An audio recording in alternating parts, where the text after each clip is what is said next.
12월 18일 금요일입니다. 오늘은 역대하 34장 14절에서 33절을 본문으로 말씀 앞에서 라는 제목으로 우리 하나님 말씀 살펴보길 원합니다. 오늘 본문은 34장 14절에서 33절인데 29절부터 33절만 읽겠습니다. 왕이 사람을 보내어 유다와 예루살렘의 모든 장로를 불러 모으고 여호와의 전에 올라가매 유다 모든 사람과 예루살렘 주민들과 제사장들과 레위 사람들과 모든 백성이 요소를 막론하고 다 함께한지라. 왕이 여호와의 전 안에서 발견한 언약책의 모든 말씀을 읽어 무리의 귀에 들려주고 왕이 자기 처소에 서서 여호와 앞에서 언약을 세우되 마음을 다하고 목숨을 다하여 여호와를 순종하고 그의 계명과 법도와 율례를 지켜 이 책에 기록된 언약의 말씀을 이루리라 하고 예루살렘과 베냐민에 있는 자들이 다 여기에 참여하게 하며 예루살렘 주민이 하나님 곧 그의 조상들의 하나님의 언약을 따르니라. 이와 같이 요시아가 이스라엘 자손에게 속한 모든 땅에서 가증한 것들을 다 제거하여 버리고 이스라엘 모든 사람으로 그들의 하나님 여호와를 섬기게 하였으므로 요시아가 사는 날에 백성이 그들의 조상들의 하나님 여호와께 복종하고 떠나지 아니하였더라. 아멘. 므낫세의 뒤를 이어 유다의 왕이 된 요시아는 다윗의 길을 따른 유다의 참된 왕이었습니다. 그는 왕이 되어 개혁운동을 펼치게 되죠. 특별히 지난 말씀을 통해서 그는 우상의 소굴이 된 성읍들을 정결케 하는 일을 하였고 해파된 여호와의 성전을 보수하도록 지시하였습니다. 오늘 본문을 보니 성전을 보수하는 중 hil기야가 여호와의 율법책을 발견합니다. 그동안 이 율법책은 우상 숭배하는 왕들에 의해 방치되었던 것 같습니다.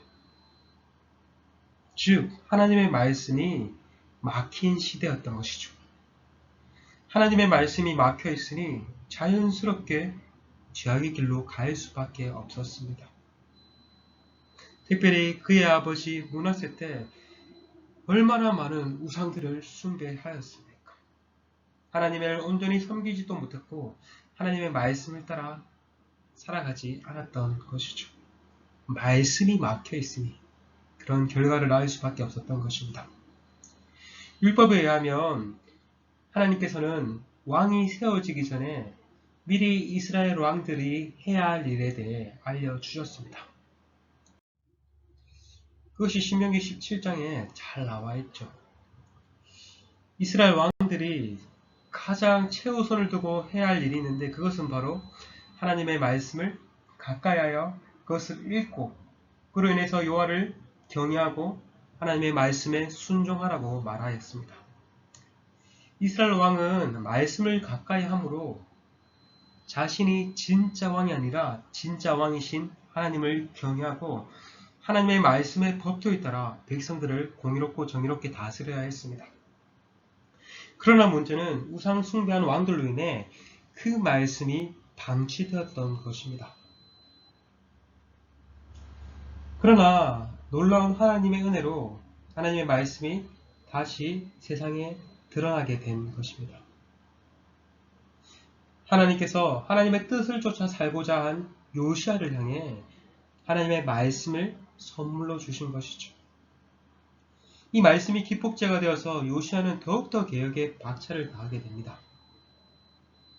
오늘 말씀을 통해서 다시 하나님께 언약을 새롭게 갱신할 뿐만 아니라 이후에 유월절을 다시 지키게 됩니다. 여러분, 마찬가지로 하나님께서 우리에게 주신 최고의 선물은 바로 하나님의 말씀인 성경입니다. 하나님의 말씀인 성경이 있기에 우리가 구원의 방도를 알 수 있게 되었고 구원 이후 하나님 백성다운 삶을 살 수 있게 되었습니다.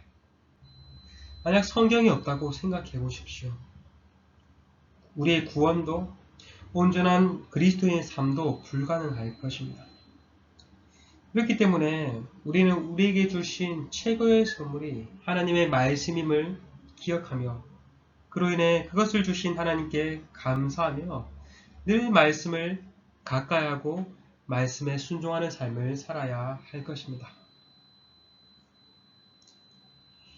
율법책을 발견한 필기야는 서기관 사반에게 율법책을 전달하였고 사반은 요시야에게 율법책을 낭독해 줍니다. 여호와의 말씀을 들은 요시야는 어떻게 반응합니까? 19절에 왕이 율법의 말씀을 듣자 곧 자기 옷을 찢더라. 27절 보니 옷을 찢고 통곡하였다 라고 말합니다. 하나님의 말씀이 증거되자 그의 심령이 반응한 것입니다. 요시야는 하나님의 말씀 앞에 자신의 죄를 보았고 조상들의 죄를 보았습니다. 그로 인해 하나님의 심판이 임하게 될 것을 크게 두려워했던 것입니다. 여기서 우리는 하나님의 말씀의 능력을 발견합니다. 하나님의 말씀은 살아있고 능력이 있어 심령을 찔러 쪼갭니다. 디모데후서 3장 16절도 이렇게 말을 하죠. 모든 성경은 하나님의 감동으로 된 것으로 교훈과 책망과 바르게 함과 의로 교육하기에 유익하니. 하나님의 말씀은 우리 삶의 내비게이션과도 같습니다. 우리가 바른 길을 갈 수 있도록 교훈할 뿐만 아니라 우리가 잘못된 길로 경로를 이탈하였을 때 책망하고 꾸짖습니다.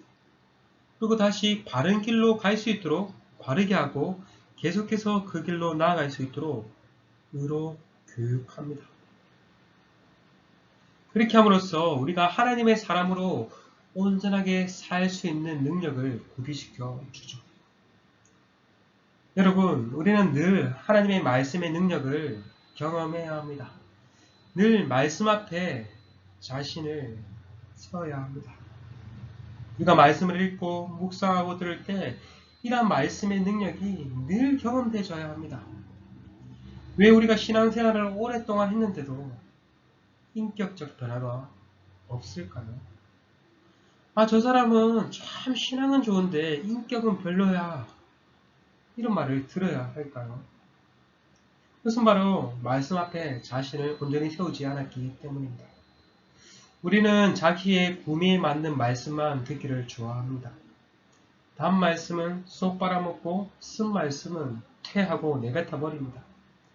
그러니 신앙이 비정상적일 수밖에 없죠. 인격이 더 이상 자라지 않을 수밖에 없죠. 여러분, 늘 말씀 앞에 우리 자신을 부단히 세우길 바랍니다. 말씀 앞에 부지런히 자신을 비춰보시길 바랍니다. 그럴 때 우리의 신앙의 성숙과 인격의 변화는 일어나게 될 것입니다. 우리의 공동체가 더욱더 하나님 보시기에 아름답고 건강한 공동체가 될 것입니다. 바라기는 오늘도 우리가 주의 말씀 앞에 자신을 세우고 말씀의 능력을 경험하는 저와 여러분 되길 간절히 소망합니다. 하나님의 말씀을 들은 요시야는 개인적으로 애통한 것을 넘어 하나님의 뜻을 알기를 원합니다. 하나님의 뜻을 아는 길에 자신과 백성들의 살 길이 있음을 깨달은 것이죠. 요시야의 명을 받은 신하들은 여선지자 훌다에게 가서 그 뜻을 전달하였고 선지자 훌다는 여호와의 말씀을 전합니다. 훌다가 전한 예언의 말씀은 크게 두 가지였습니다. 그것은 바로 심판과 구원이었습니다. 먼저 훌다는 심판에 관한 메시지를 전합니다. 훌다는 자신의 말을 전한 것이 아니라 여호와께서 이같이 말씀하셨다. 여호와께서 이같이 말씀하셨다고 하나님의 말씀을 증거합니다. 첫 번째 심판의 메시지는 이것이었습니다. 유다 백성들의 불순종으로 임하게 될 하나님의 심판이 곧 닥치게 될 것이라는 것입니다. 이것은 이스라엘의 불순종에 관한 언약의 저주가 담겨있는 레위기 26장과 신명기 28장에 잘 나와 있습니다. 훌다는 그 언약의 저주가 그대로 임하게 될 것을 전하였던 것이죠.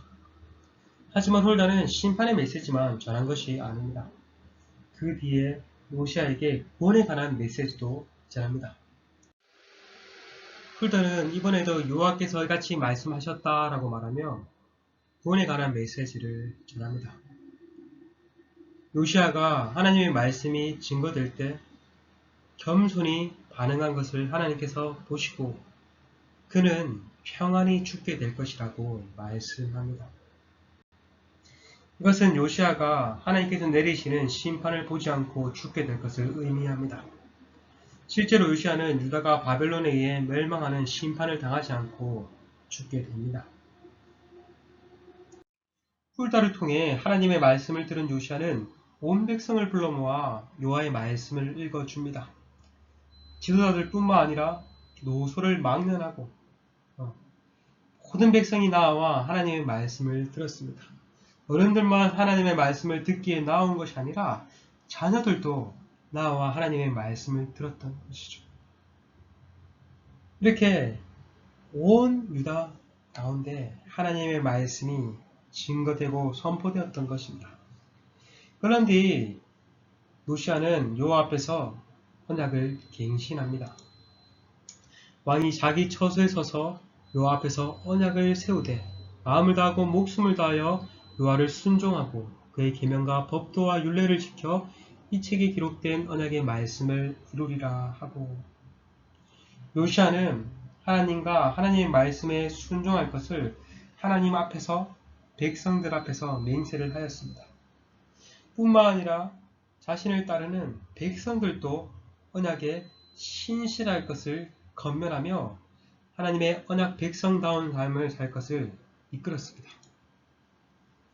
예루살렘과 베냐민에 있는 자들이 다 여기에 참여하게 하며 예루살렘 주민이 하나님 곧 그의 조상들의 하나님의 언약을 따르니라. 이와 같이 요시아가 이스라엘 자손에게 속한 모든 땅에서 가증한 것들을 다 제거하여 버리고 이스라엘의 모든 사람으로 그들의 하나님 여호와를 섬기게 하였다. 이처럼 요시아는 자신만 하나님의 언약 앞에 바로 설 뿐만 아니라 온 백성들이 다시 하나님의 언약 백성으로서 언약 앞에 바로 세웠던 것입니다. 그래서 오늘 본문을 이렇게 마무리하죠. 요시아가 사는 날에 백성들이 그들의 조상들의 하나님 여호와께 복종하고 떠나지 아니하였더라. 이 말은 요시아가 사는 날에는 백성들이 하나님을 잘 섬겼음을 말해줍니다. 하지만 동시에 요시아가 죽은 뒤에 백성들이 다시 여호와로부터 돌아서게 될 것을 암시해 주기도 합니다. 이것을 통해 우리는 하나님의 말씀 앞에 붙들린 좋은 지도자가 있을 때 그를 따르는 자들 또한 말씀에 온전히 붙들린 삶을 살 수 있음을 알 수 있습니다. 그만큼 지도자의 역할이 중요한 것이죠. 한 공동체의 영적 온도는 지도자의 영적 온도와 비례합니다. 어떤 의미에서 여러분은 모두 어떤 공동체의 영적 지도자로서 부름받으셨을 것입니다.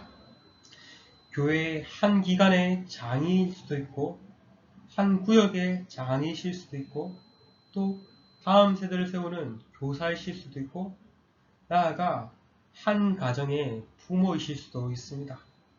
우리는 자신이 원하든 원치 않듯 한 공동체의 영적 지도자로서 부름을 받았습니다. 목회자만 영적 지도자가 아니라 여러분 모두 이미 영적 지도자로 부름받았습니다. 그러므로 우리는 이 사실을 기억함으로 영적 지도자인 우리가 먼저 그 공동체를 이끌기에 앞서 늘 하나님의 말씀 앞에 자신을 부단히 세우며 말씀 앞에 반응하며 나아가야 할 것입니다. 그럴 때 이렇게 사는 것이야말로 여러분도 온전히 살 수 있고 여러분의 공동체도 살릴 수 있는 방법인 것입니다. 바라기는 우리를 영적 지도자로 부르신 하나님 앞에 감사하며 두렵고 떨림으로써 늘 하나님의 말씀 앞에 자신을 세우고 또 공동체들을 하나님의 말씀 앞에 세우는 저와 여러분이 되길 간절히 소망합니다. 주기도문 드리심으로 마치겠습니다. 하늘에 계신 우리 아버지여, 이름이 거룩히 여김을 받으시오며 나라가 임하시오며 뜻이 하늘에서 이루어진 것 같이 땅에서도 이루어지리다. 오늘 우리에게 일용할 양식을 주시옵고 우리가 우리에게 죄 지은 자를 사하여 준 것 같이 우리 죄를 사하여 주시옵고 우리를 시험에 들게 하지 마시옵고 다만 악에서 구하시옵소서. 나라와 권세와 영광이 아버지께 영원히 있사옵나이다. 아멘.